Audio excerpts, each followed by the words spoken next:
sin ninguna intención de dañar a una persona inocente. Algunos inocentes, pues obviamente fueron capturados de la misma manera que lo son en Francia, en Alemania, en Japón y en todos los países del mundo, y estamos liberándolos. Ya hemos liberado 8.000 personas.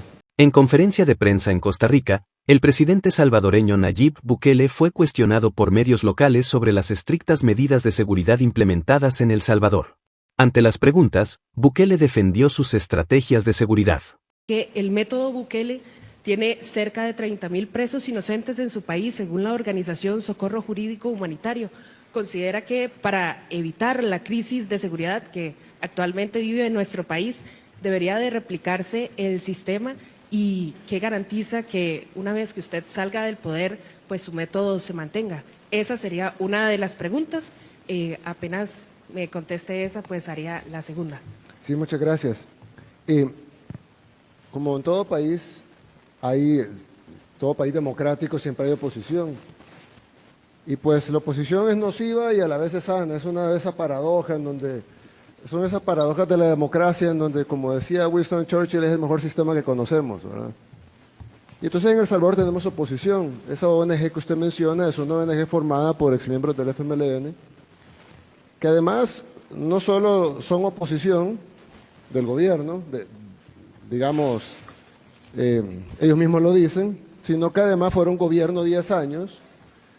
Fue la década más sangrienta que vivió nuestro país. Llegamos a tener en el gobierno de ellos, de los miembros de Socorro Jurídico, de los que conforman la Junta Directiva de Socorro Jurídico, en su gobierno llegamos a tener 103 homicidios por cada 100.000 habitantes, que es la tasa de homicidios más alta de todo el mundo, más alta que Afganistán, más alta que Irak, más alta que cualquier país de África subsahariana, más África que cualquier lado, más África que toda Latinoamérica, más alta, perdón, que toda Latinoamérica. La más alta del mundo la llegamos a tener en el gobierno de ellos. En el gobierno de ellos también hubo una tregua con las pandillas, en donde esos videos que salen, donde los pandilleros tenían prostitutas, fiestas con luces de discoteca, drogas, transmitían sus fiestas por internet. Fue en el gobierno de ellos, los de Socorro Jurídico, y esas ONGs no son los únicos. Hay otra que se llama Cristosal también, que son del FMLN, básicamente, de organizaciones de izquierda, y hay otras, un movimiento que se llama Movir también. Y ellos han inventado esta cifra de 30.000 inocentes, la cual yo les digo, bueno, obviamente en todo país del mundo no hay ninguna policía del mundo que sea perfecta. Y la razón de que no hay ninguna policía del mundo que sea perfecta, y cómo puedo afirmar eso, es porque en todo el mundo hay sistemas judiciales, y hay fiscales, y hay abogados defensores. Si las policías fueran perfectas y solo arrestaran 100% culpables, no habría necesidad de llevarlos a un juicio, donde hay un fiscal y un defensor y un juez, porque obviamente si el 100% son culpables, entonces mejor nos ahorramos el sistema judicial, nos ahorramos los fiscales, nos ahorramos las acusaciones, nos ahorramos las apelaciones y nos ahorramos los abogados defensores que cobran caro. Y la Procuraduría, no tendría sentido que exista, porque pues todos son culpables. Entonces es sabido que en El Salvador, como en Costa Rica, como en Francia, como en Alemania, como en Inglaterra, como en los Estados Unidos, hay inocentes capturados. Eso pasa en todos lados y parece un sistema judicial que los libera. Y me decía un reportero de la BBC del Reino Unido, me decía, sí, pero sus cifras son mayores que las nuestras, en porcentaje, por supuesto. Y le digo, claro, porque el Reino Unido no ha sido la capital mundial de los homicidios, éramos nosotros. Y si éramos la capital mundial de los homicidios es porque teníamos el mayor número de homicidas. Y si teníamos el mayor número de homicidas, obviamente tendremos el mayor número de presos homicidas. Y si tenemos el mayor número de presos, pues obviamente habrá un porcentaje de personas inocentes que han sido liberadas en su gran mayoría, y hemos liberado 7.000 personas. Lo otro que es importante decir es que alguien dice, bueno, pero El Salvador ha metido a la cárcel al 1% de la población. Yo le decía, no. Nosotros hemos liberado al 99% de la población que estaba en la cárcel, porque en El Salvador todos estaban en la cárcel. Para los que conocen salvadoreños o tienen familia en El Salvador o tienen amigos salvadoreños, o si no, pueden preguntarle a medios aliados, etcétera. Los salvadoreños estaban en la cárcel todos. No podían ir los niños a jugar, no podía alguien caminar por la calle, no podía ir un par de señoritas solas caminando por la calle, eso era impensable. Iban a ser violadas, les iban a arrancar la cabeza, iban a dejar las cabezas tiradas en un basurero. Entonces, nosotros no metimos preso al 1% de la población, nosotros liberamos al 99%. Obviamente las operaciones no son perfectas y pues sin ninguna intención de dañar a una persona inocente, algunos inocentes pues obviamente fueron capturados de la misma manera que lo son en Francia, en Alemania, en Japón y en todos los países del mundo, y estamos liberándolos. Ya hemos liberado 8,000 personas y vamos a liberar el 100% de inocentes.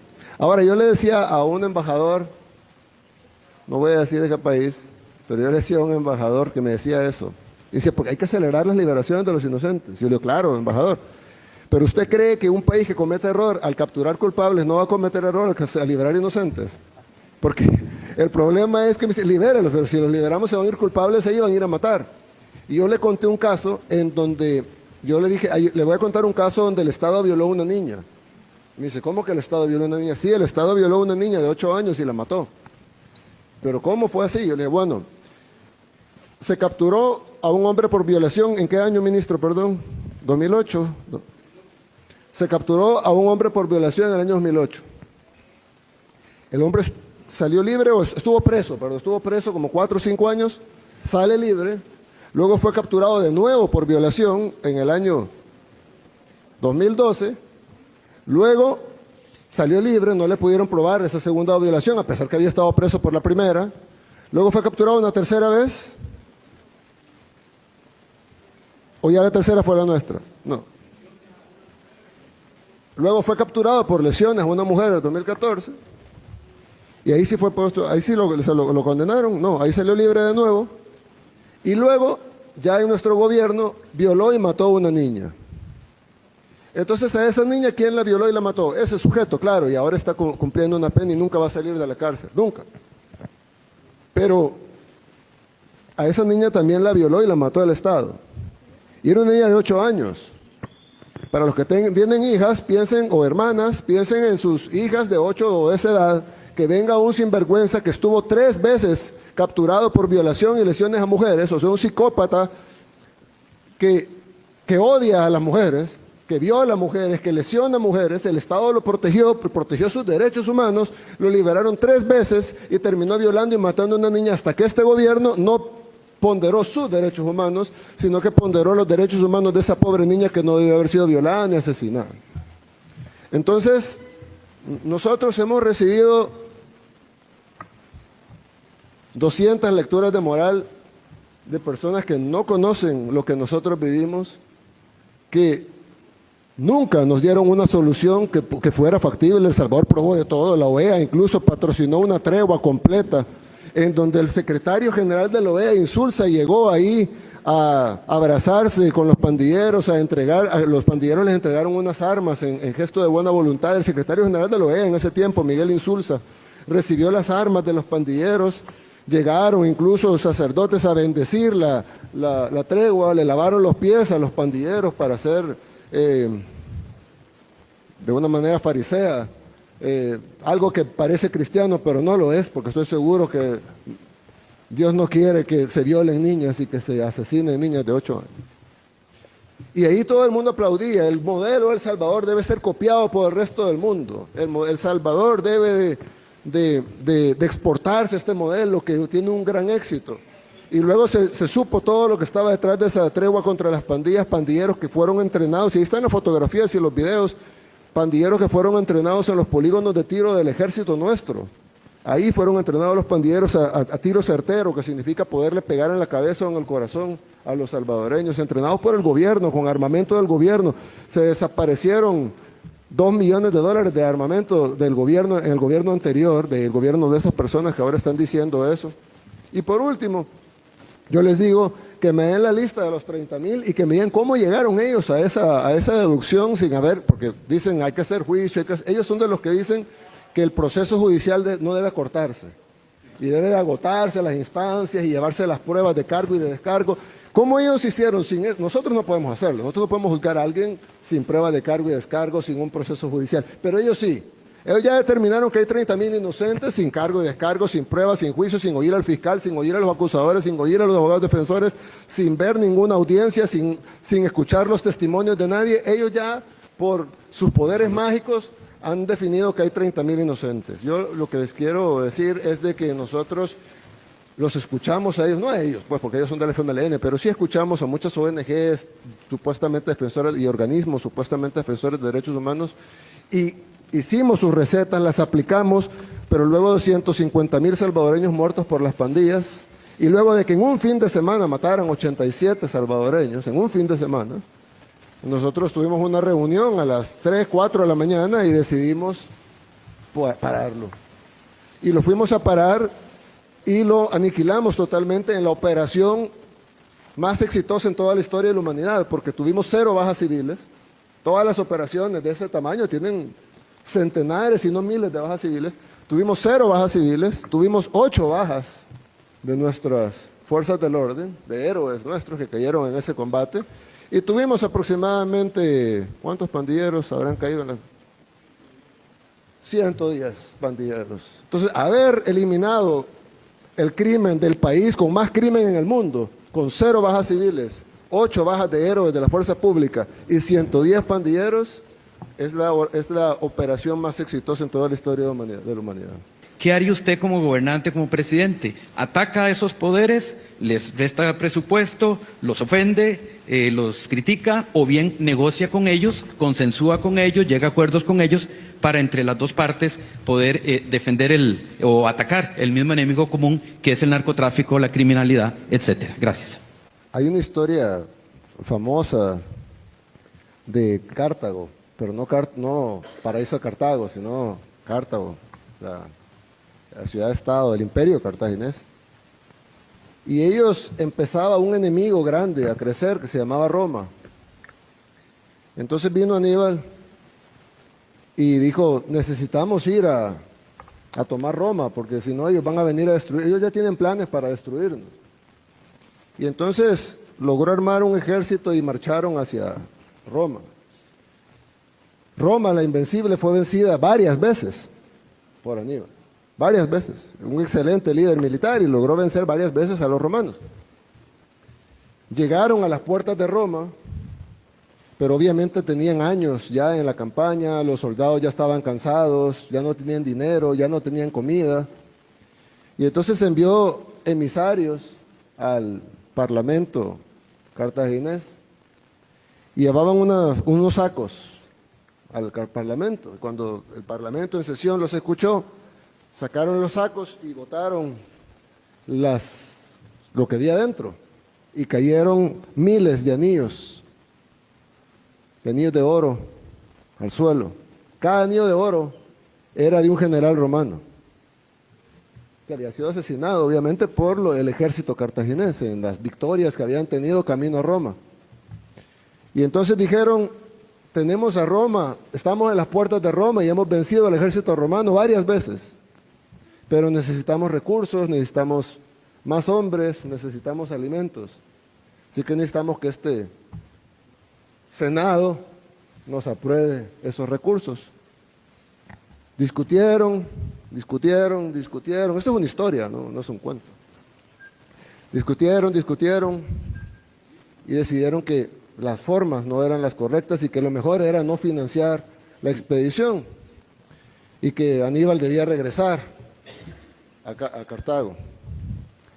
Aníbal regresó, Roma se dio cuenta de que debía acelerar lo que tenían planificado y luego Roma atacó y desapareció Cartago de la faz de la tierra.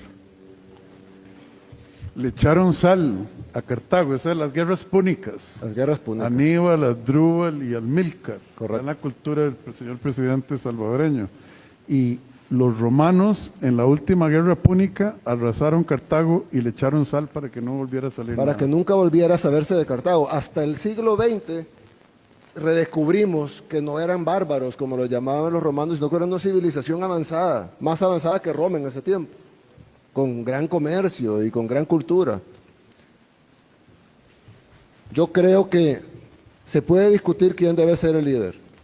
Eso es básico en cualquier democracia. Pero una vez electo, se le deben dar, así como a los policías, se le debe dar a ese líder las herramientas para poder combatir lo que tiene que combatir. Si es la inseguridad, si es la pobreza, si es la exclusión social, será la exclusión social, si es la vivienda, será la vivienda. Pero Lo que no se puede es pasar debatiendo infinitamente, las teorías son infinitas, cada quien puede salir con otra idea, cada quien puede salir con otra idea sobre esa idea, y ese debate estéril e infinito no va a llevar a nada más que a perder la batalla contra la criminalidad, así como Cartago la perdió contra Roma. ¿Qué recomendaciones tiene para el señor presidente de la República, don Rodrigo Chávez, para el sistema penitenciario luego de esta visita histórica? Sabemos que está a 10 minutos de retirarse acá. Y por último, si me regalaría una fotografía con su persona. Con mucho gusto, con mucho gusto. Sí, bueno, ya algunas las mencioné. Creo que se necesita, es un régimen bastante permisivo, con eso de las visitas íntimas, no conyugales, sino íntimas. Ojo, conyugales no estamos hablando de moralidad, de que si está casado, no, la pareja, la novia, quien sea, ¿no? Pero tiene que haber alguna estabilidad ahí. No puede ser que lleve una señorita diferente cada vez, ¿verdad? Entonces, ese tipo de cosas, esa permisibilidad, ese acceso al exterior que tienen. Por ejemplo, ellos tienen televisión. Yo no tengo nada en contra que tengan audiovisual. Nosotros no les ponemos.